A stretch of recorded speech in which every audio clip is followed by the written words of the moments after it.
Hey everyone, and welcome back to another video. So yeah, this isn't an Activision-Blizzard news channel. It just so happens that they're pretty damn newsworthy as of late. Now, we are planning to broaden out the coverage in the future, but for today, we have an extremely interesting bit of news. And again, massive thank you for the support on the channel and yesterday's video. That was the second video of a new channel, and it still did fantastically. If anything, it's just driving me to accelerate the plans that I have for this channel so that we can make it as good as it possibly can be. So that's what's up. Let's get into the news. $15 million. That sure is a lot of money, and that is how much Activision-Blizzard's new CFO got given as a sign-on bonus.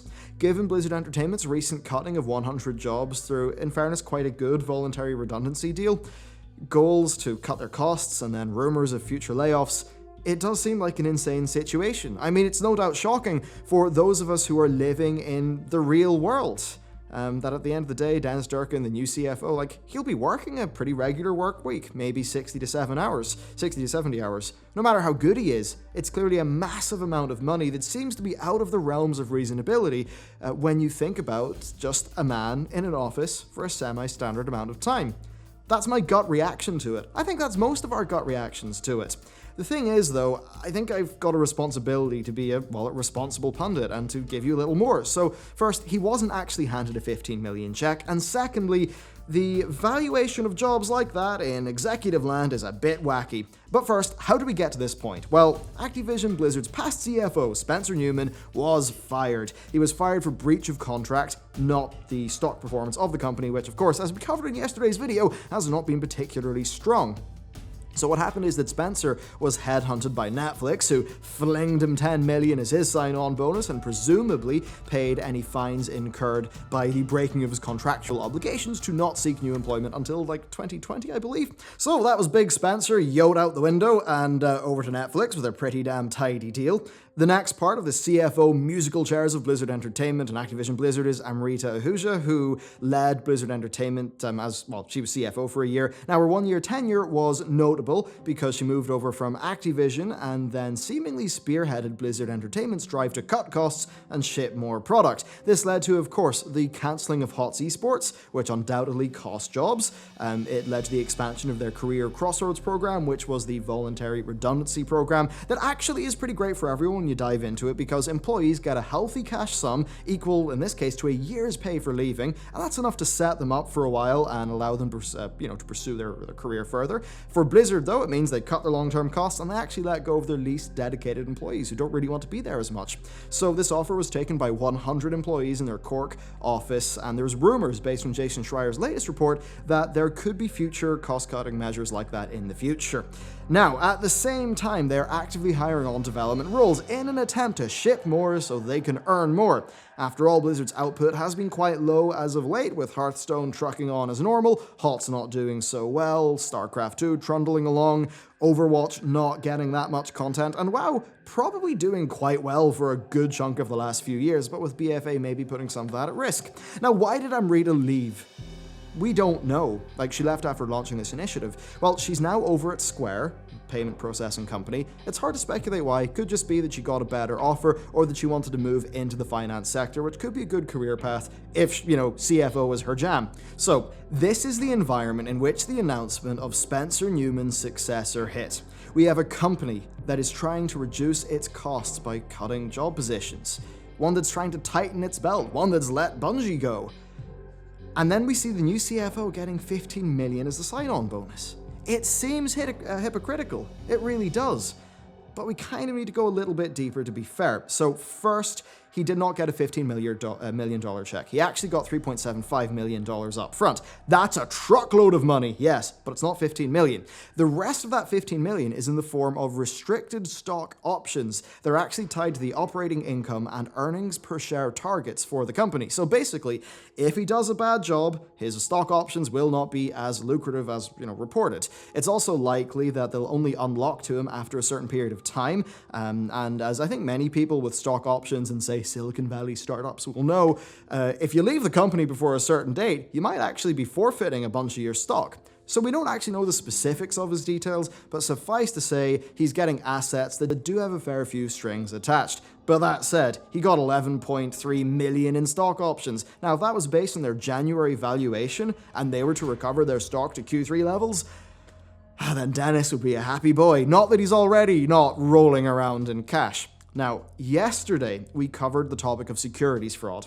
Now, that's something that impacts what executives can do with their stock. As an example, the past Intel CEO actually had a pretty large drama following a supposedly pre-planned stock sell-off that just happened to hit, maybe not, before negative news reduced the company's stock. So that's another concern. That's what's actually going on. Not a $15 million check, sure as hell is a boatload of money, and if the stock does well, it could actually be a good bit more than the 15 million.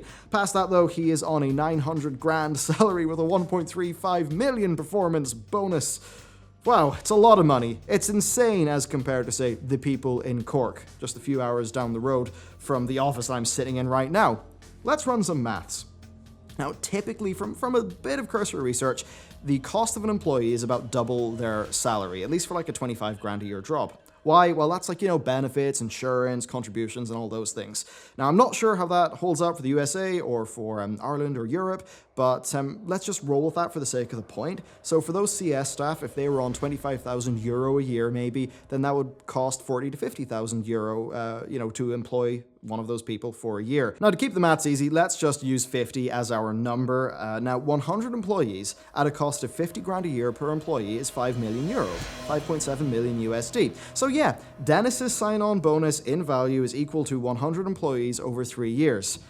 And intuitively, it doesn't really sound that right or moral. And I think that's intuitively why most of us just naturally feel a little bit icky about it. We feel like it's wrong. It's so different to the world in which we live. Well, without being massively supportive of the whole thing, here's the thinking behind it. Dennis is the CFO. The buck stops with him. He is the ultimate yes-no decision maker for certain important financial decisions of Activision-Blizzard. He is in charge of managing a company with, as of 2017, $7.017 billion in revenue and 9,625 employees. Ultimately, the decisions that he makes will be worth millions, if not billions of dollars in value. So Activision-Blizzard's board will want to de-risk that position as much as they possibly can, given the just scale of the money and the number of employees that those decisions will impact. A bad person in that job can undoubtedly cost the company far more than 15 million bonus plus a 900k salary. Now, when we try to run the economics of it, well, there's a limited number of people with experience in that role in a company of that scale. So given their experience, they're at least, they're less risky. Now, the poaching of Spencer Newman shows us that CFOs are in really high demand. Now, that's why they will go to such lengths to get people into those positions. Then, for Dennis specifically, there could be additional value. He has years of experience as the CFO of Activision-Blizzard. He was actually the CFO before Spencer Newman, and he also did some key things such as orchestrating their buyout from Vivendi, which in the process made Activision-Blizzard independent. So I guess the thing is that while some of their 9,625 employees could do that job, it would be higher risk.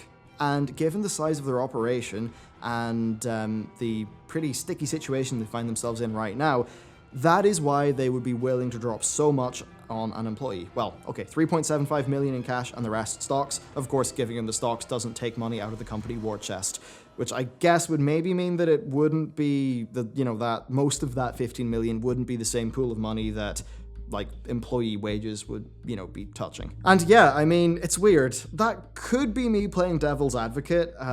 Basically, I think that there is a thinking behind why these execs get such a high sum of money. And I think that understanding that does help to understand why the news happens and to explain it. Again, whether we agree with it or not, I don't take much joy in seeming like I'm running defense for a company that I've got to admit right now I have a negative outlook on what they're doing. But I think that it maybe adds a bit of value. Explaining that, I think it adds a bit of extra value that just chasing the headlines with, just chasing the headlines does. So yeah, it feels wrong, especially when they're cutting job roles elsewhere. But from the perspective of the Activision-Blizzard board, that's probably the decision making that leads to that happening. As to what we as individuals think about it, that's up to each of us. Personally, I understand why it's there, I kind of get it, but it just doesn't feel that good, does it? So that's my take. Yeah, and that's it for this video. Let me know what you thought down below, and as one or two bits of housekeeping, the wobbly camera situation that a few of you have noticed, that's because of the floorboards. We've turned out. The floorboards, when you walk about, they just sort of rumble all over the place, which is a pity. Some have also brought up having a new set for this channel. Absolutely agreed. I would love to have a new set. It's just that's the sort of thing that it takes time to build out.